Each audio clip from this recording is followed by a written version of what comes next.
Halo Digiters, welcome back to my channel. Kalian udah tahu belum sih kalau sekarang kelas di coding bisa diakses gratis oleh seluruh pelajar dan mahasiswa Indonesia. Nah, di video ini aku juga akan share tips dan trik untuk kalian yang mau memulai karir di bidang IT.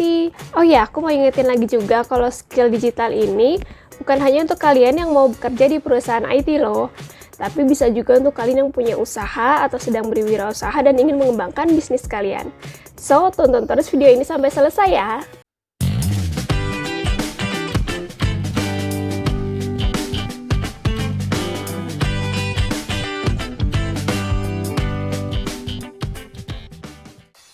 Halo guys, sebelum lanjut nonton videonya, jangan lupa untuk like, subscribe, dan aktifkan loncengnya supaya kalian dapat notifikasi ketika ada video baru. Dan juga share video ini ke teman-teman kalian ya. Terima kasih.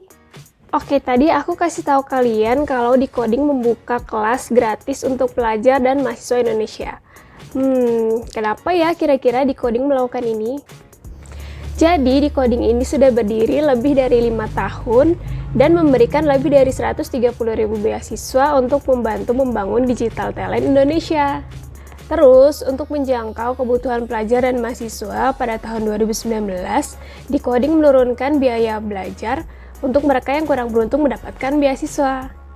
Kelas yang sebelumnya seharga 2,2 juta, di mana itu pun sudah lebih murah dibandingkan platform lain yang juga memiliki standar yang sama, yaitu standar Google, diturunkan menjadi 500.000. 500.000 ini bisa untuk akses semua kelas. Nah, tapi ternyata masih banyak, bahkan jutaan pelajar dan mahasiswa yang membutuhkan kurikulum berstandar global untuk bisa bersaing di era yang semakin kompetitif ini. Oleh karena itu, Decoding memutuskan untuk membuka akses kurikulum secara gratis bagi pelajar dan mahasiswa di Indonesia. Setiap pelajar dan mahasiswa bisa belajar tanpa adanya persyaratan atau biaya yang memberatkan. Belajar gratis ini berlaku untuk semua pelajar dan mahasiswa di Indonesia loh. Tidak ada biaya sama sekali untuk pelajar atau mahasiswa, guru atau dosen, atau sekolah atau universitas. Tapi tentu saja hal ini ada dampaknya guys. Jadi dampaknya itu adalah terhadap harga untuk mereka yang melalui jalur umum akses kelas Decodingnya, yaitu bukan jalur beasiswa maupun pelajar atau mahasiswa. Buat kalian yang sudah nonton videoku sebelumnya, aku ada share di sana biaya Decoding pada saat itu. Nah, per 1 September 2020 harganya itu berubah dan kenaikannya menurut aku cukup drastis, yaitu sekitar 300%. Tapi menurut aku ini tetap worth sih, jadi kita bisa semakin termotivasi juga untuk segera menyelesaikan kelas kita gitu kan.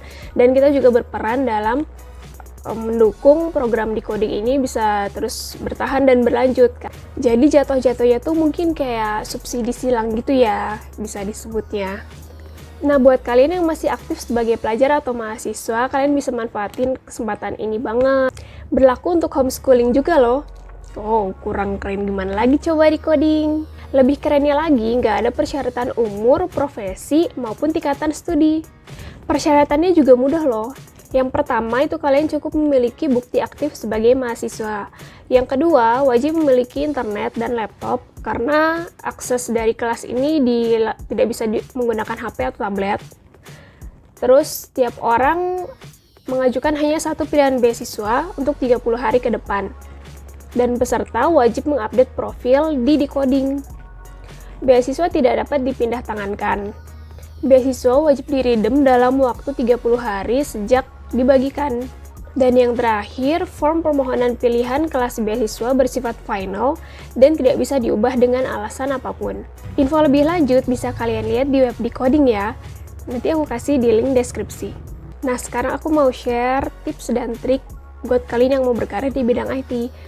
Karena berhubung aku juga backgroundnya bukan dari IT, jadi saran-saran ini lebih cocok untuk kalian yang backgroundnya bukan IT juga. Yang pertama, tentukan passion kalian, apakah di bidang IT atau tidak. Kalau misalnya tidak, ya tidak apa-apa juga, karena setiap orang kan punya perannya masing-masing. Yang kedua, kalau kalian punya passion di bidang IT, tentukan spesialisasi yang kalian inginkan.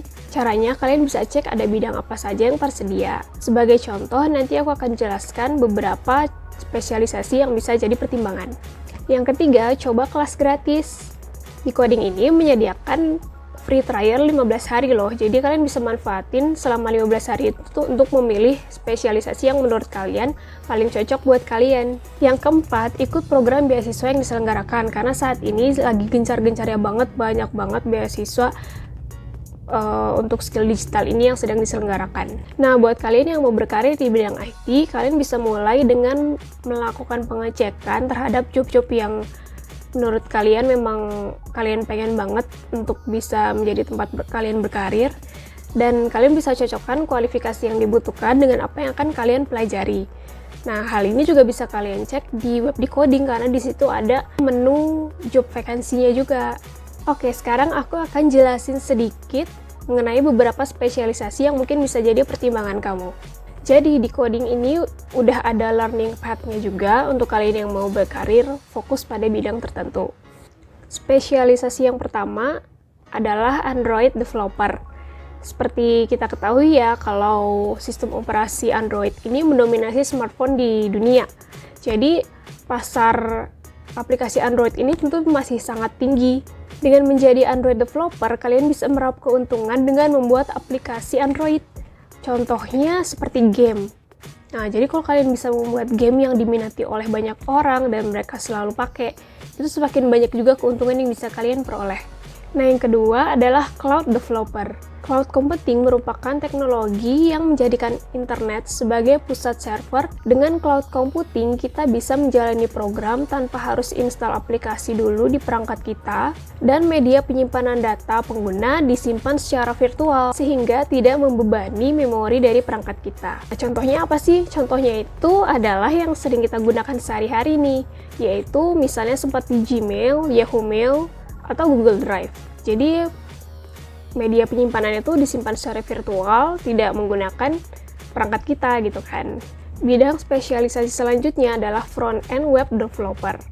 Jadi web developer ini bisa dibagi dua sih, jadi bisa front-end dan back-end. Begitu juga dengan Android developer. Pernah nggak sih kamu lihat website yang penampilannya itu eye-catching dan enak buat dimainkan gitu?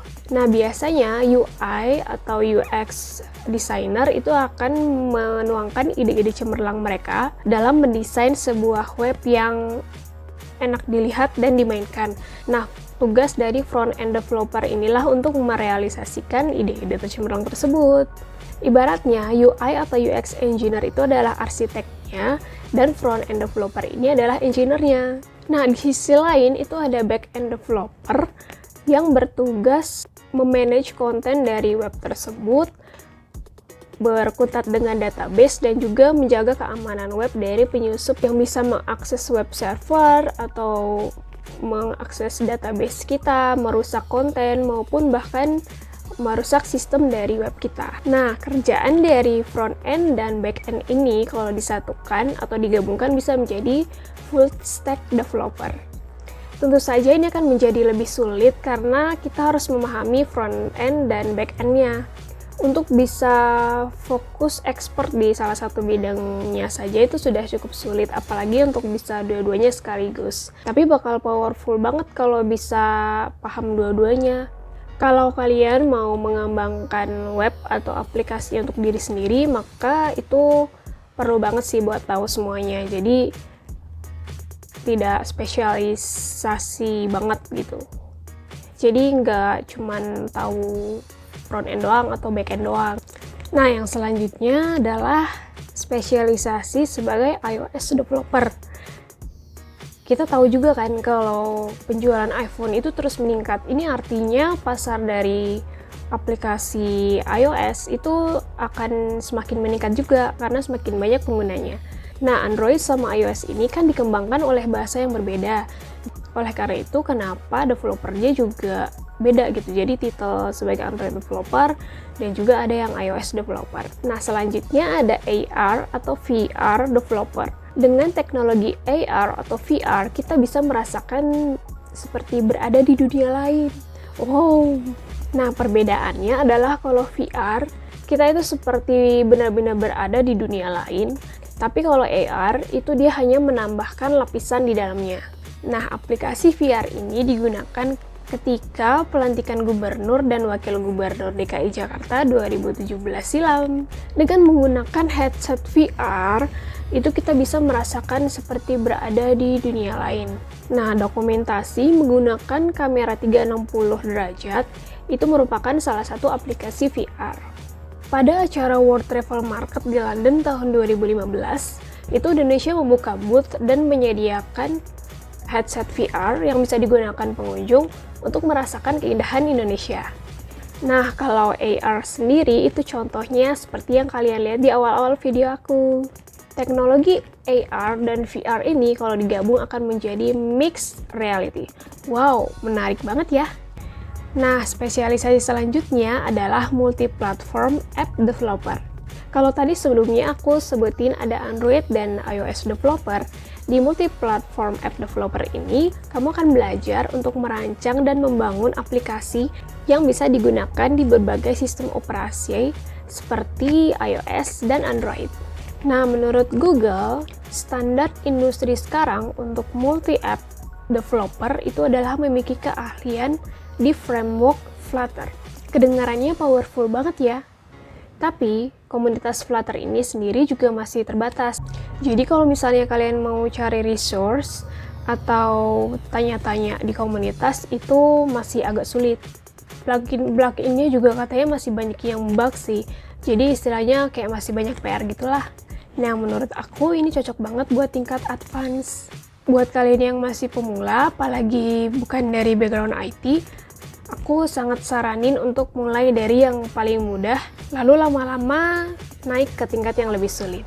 Kalau kamu tertarik untuk di pengembangan web atau apps, aku saranin bisa mulai dulu dari web development sih, karena itu benar-benar yang dasar-dasar programming dipelajarin di situ. Setelah itu kamu bisa lanjut ke app developer kalau emang tertarik di pengembangan app. Untuk pengembangan app sendiri, kamu juga bisa mulai dari misalnya front end-nya dulu, terus baru ke back end-nya. Jadi ilmu kamu juga nggak setengah-setengah gitu. Kamu tetap bisa punya skill yang mendalam di salah satu bidang, jadi supaya nggak terlalu general. Nah, spesialisasi terakhir yang mau aku sampaikan adalah spesialisasi yang paling menarik buat aku. Coba ya tebak. Yap, betul banget, yaitu machine learning developer.